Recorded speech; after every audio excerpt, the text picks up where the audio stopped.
Thank you and good morning to you at home.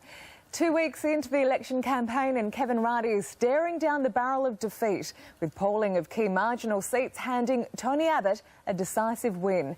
Nine political reporter Jane Azzopardi is in Canberra with the details. Jane, this certainly makes for pretty grim reading for the Prime Minister. Yeah, he won't be a happy little Vegemite looking at the papers this morning, Libby. Let's start with what he won't be surprised by. There's a news poll in The Australian that shows the seats of Lyne and New England are going to go to the Coalition. They were previously held by independents Tony Windsor and Rob Oakeshott, and the Coalition is polling over 50% of the primary vote there. But probably more distressing for Kevin Rudd is this JWS research poll in Fairfax papers this morning. They've polled 8 of the country's most marginal seats in Queensland, New South Wales and Victoria, and all but one of them are set to go the Coalition's way. That includes the seat of Ford in Brisbane, where Labor has installed their star candidate, Peter Beattie. He tweeted yesterday that after seeing this poll that he's in the fight of his political life. And it also includes the seat of Lindsay in Western Sydney. That's being contested by the Liberals' Fiona Scott, the woman Tony Abbott said had sex appeal. This poll shows that she is beating Assistant Treasurer David Bradbury there. And the other thing about this poll is it shows Tony Abbott in all these seats is more popular than Kevin Rudd. Libby? And Jane, as week 2 wraps up, what are the leaders up to today?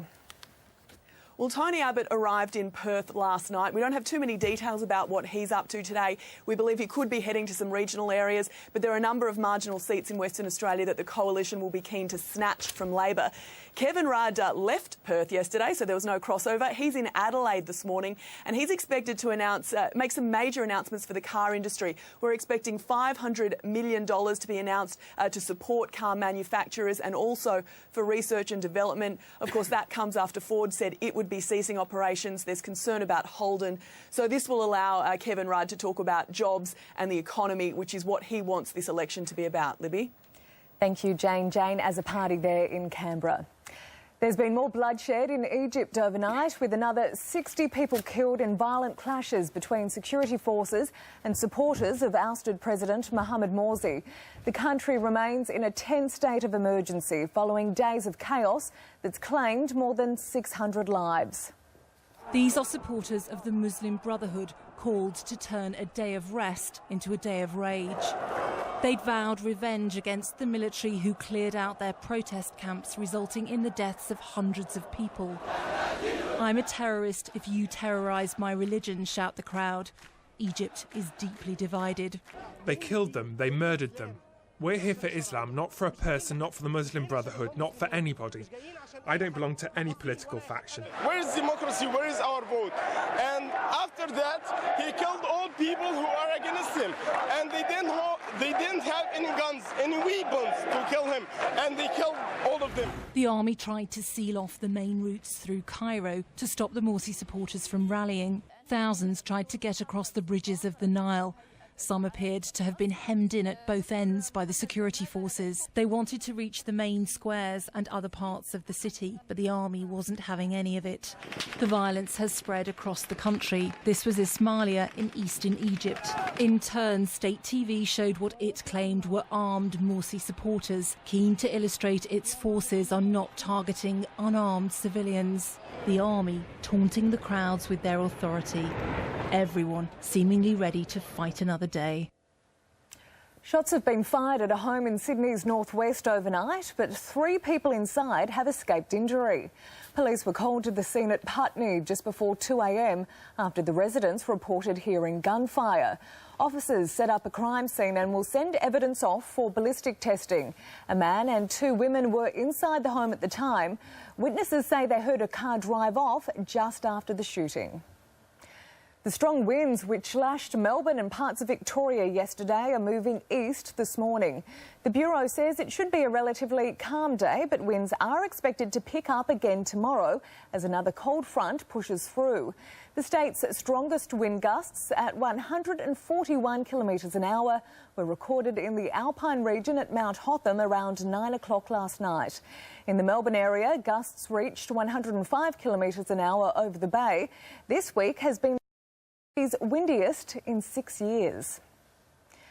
Convicted drug smuggler Schapelle Corby could find out today if her sentence will be cut by a further 6 months as part of Independence Day festivities in Bali. There are positive signs the 36-year-old could be edging closer to an early release, with prison officials confirming her parole assessment is in its final stages. Nine's Tracy Bowe is in Bali and filed this report. Well, we will see today if Schapelle Corby will emerge from her cell to take part in Independence Day celebrations. It's a day when media are allowed onto the grounds as prisoners take part in activities and also find out if they've been granted any sentence remissions. On previous occasions, Schapelle Corby has been a no-show, but an appearance might be beneficial for the convicted drug smuggler as her lengthy parole process continues to show jail officials that she is rehabilitated and able to integrate with outsiders. She, along with one of the Bali 9, Renee Lawrence, have been recommended for 6-month sentence reductions. If Schapelle isn't eventually granted parole, and it's a process that it's months in the making, she will remain here until mid-2015. But a ceremony will kick off celebrations this morning, which will start in a couple of hours' time. US President Barack Obama's been making the most of his week-long holiday at Martha's Vineyard in the state of Massachusetts. America's first family took a leisurely bike ride through the popular holiday destination, chatting to onlookers as they rode past. Having a good time? Having a great time, as always. Hello, everybody. The Obamas head back to the White House tomorrow. And thousands of Elvis Presley fans have decided it's now or never to make the pilgrimage to Graceland on the 36th anniversary of his death. They paid their respects to the King by lighting candles and placing flowers on his grave. People travelled to the site at Memphis, Tennessee from every corner of the globe to celebrate the rock and roll icon's life and music. I can help falling in love with you. Where are you coming from? From Sydney, Australia.